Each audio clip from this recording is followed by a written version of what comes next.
His lovely wife Lizette talks about you all the time. I didn't get a chance to meet you before we came back from deployment, but after everything he said about you, we definitely know where his heart is. That's for sure. None of this would be possible without the love and support that you've given him throughout this journey. It's really tough what we do. I can't think of a lot of people that would work a job for 20 years that is demanding and serving in the United States military. And more importantly, it's very, very significant to note that, the Navy spouse, the Navy wife in this particular situation, does a lot of the hard background work that it takes so Jamal could come to work every day and he didn't have to worry about anything because home was on lock. And for that, we thank you. And for Mr. Quinn, I just can't thank you enough.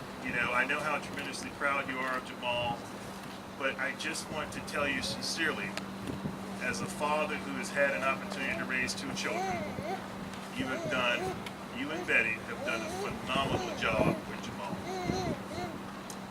There's just a peacefulness about his soul from the day I met him. And, you can just tell that he had good homecoming, had good upbringing, and he did the things that he needed to do.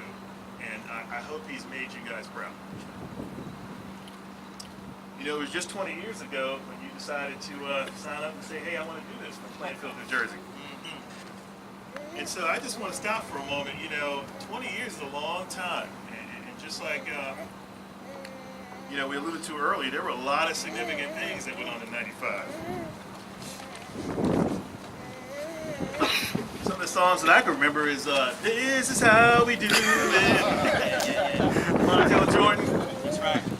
Don't Take It Personal. Monica. Dear Mama with Tupac.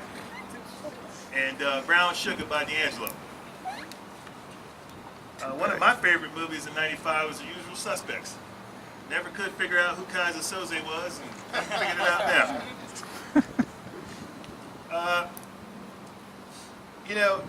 These are a lot of the things that were going on when Jamal decided to raise his hand up and decided to serve. And as they mentioned earlier, they had just started to integrate global combat ships, and that brought along a different set of challenges. Dramatic change back in 95, and I would argue that we've changed for the better. Times were tough back then.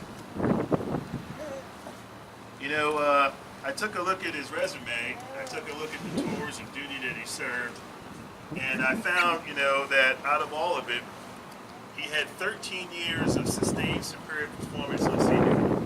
And that's tough. I mean, deployments. 6 deployments. And, back in the day when I first joined the Navy, a deployment was 6 months. But as things started to get, a little tighter, that 6 months, sometimes it could be as long as 8 months. And in most cases, depending on the situation in the world, it could be as long as 10 months. And so that's a long time to be away from the family. Long time. When I first met Jamal, he hit the deck running. Didn't require much at all, other than an opportunity to do what he needed to do. That was one of the things I noticed when I first met him. He made him my LPO. For most of us that haven't served in the Navy, LPO is a leading petty officer, and that usually goes to a more senior person. But since the Navy's changed over the last 15, 20 years, it is the most capable person nowadays. But he stepped on board from day one, and he became my LPO, and several months later, he became my departmental LPO. So not only did he lead the people in his division, but he also led and mentored other first classes throughout the department. And for that, Jamal was forever grateful.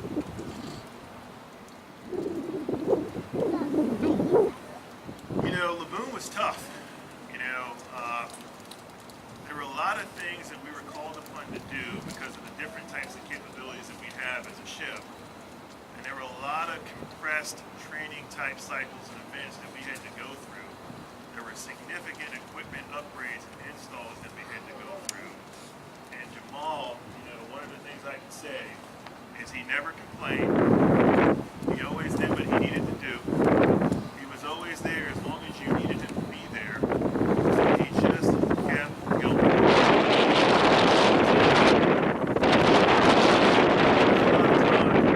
Being a job such as a dad, to have the trust and the confidence in one of your people so much that you can really bring them in a room or take them into a space and actually vent.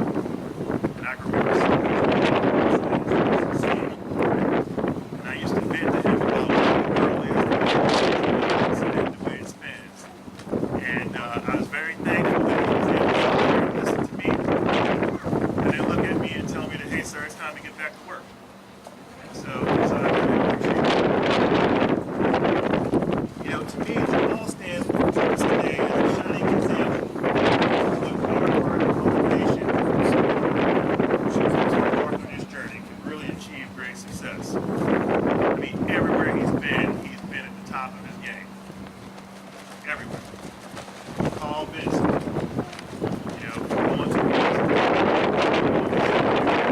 Going to the great lengths of being an instructor and training the shipmates. And I would argue, I don't know if some of you folks back there that are in the IC rate had an opportunity to get his leadership while he's up in the schoolhouse. But I mean, I'm sure if you didn't, you should have been good knowledge of what he did when he was on the ship. And Jamal was kind of one of those switch hitters. So in the IC community, there are folks that spend their entire life below decks in engineering. So you never see them, because they're always down in engineering. They're always doing, all the things that they need to do to make sure those engineering systems work.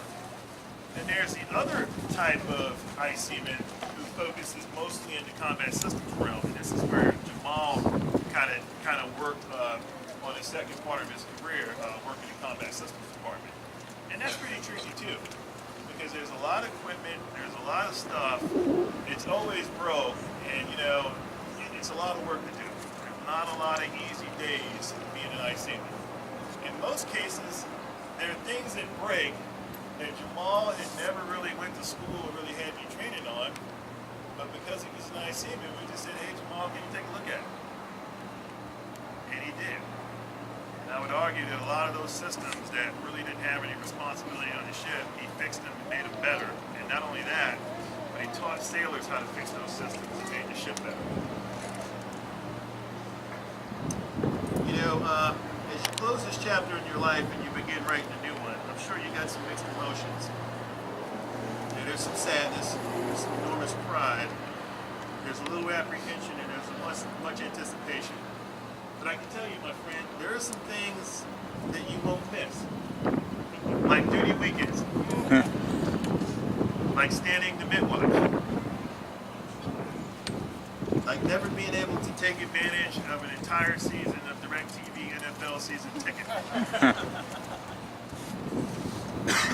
All night working parties. And worst of all, Burnley players. Now, there are some things that I think you will miss. Like hitting ports on Westpac deployments. How many Westpacs you do? 2. If you ever get a chance, if none of you guys have ever been on a Western Pacific deployment, please do so. Steel Beach picnics and holiday routine, or rope yarn Fridays, or having an opportunity to park 92,000 tons of U.S. sovereign territory forward at the enemy, because we can, and most of all of the ships, all of the sailors you have touched along the way. I would urge you to just take a few moments, probably not today, to reflect on the people, places, and the events of the past 20 years that have helped shape you into who you are today. Continue to pass your experiences on to the younger generations of shipmates. And many, as many people retire or change directions in life, they often wonder, did I make a difference? Did I do the best that did I do the best I could do when I showed up every day for work? And I can honestly say, to both of those questions, and the answer for you is yes. Not only did you answer the call, you went above and beyond the call. Arguably at the level of senior chief type leadership. And for that, I can't thank you enough. The Navy can't thank you enough. And so I just want to finish, and I want to leave you with a quote that has resonated with me since I joined the Navy, and it continues to resonate with me as I continue to serve. I can't imagine no more rewarding a career than any man who may be asked in this century what he did to make his life worthwhile. I think he could respond with a good deal of pride and satisfaction. I served the United States Navy. That was by President John F. Kennedy. Jamal, may God bless you and your family during this next chapter of your life. Fair winds and following seas, my friend. Thank you very much.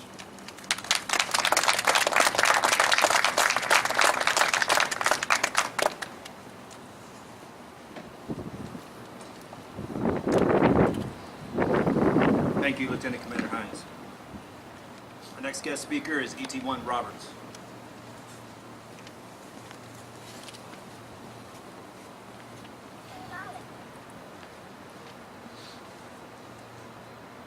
Hello. Hello. First, thank you, Jamal, for giving me the honor of speaking today.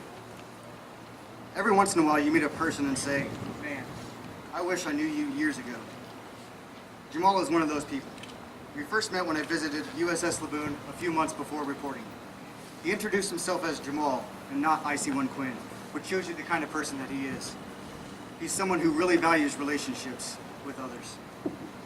We talked about our respective families and spoke as people who had known each other for a while.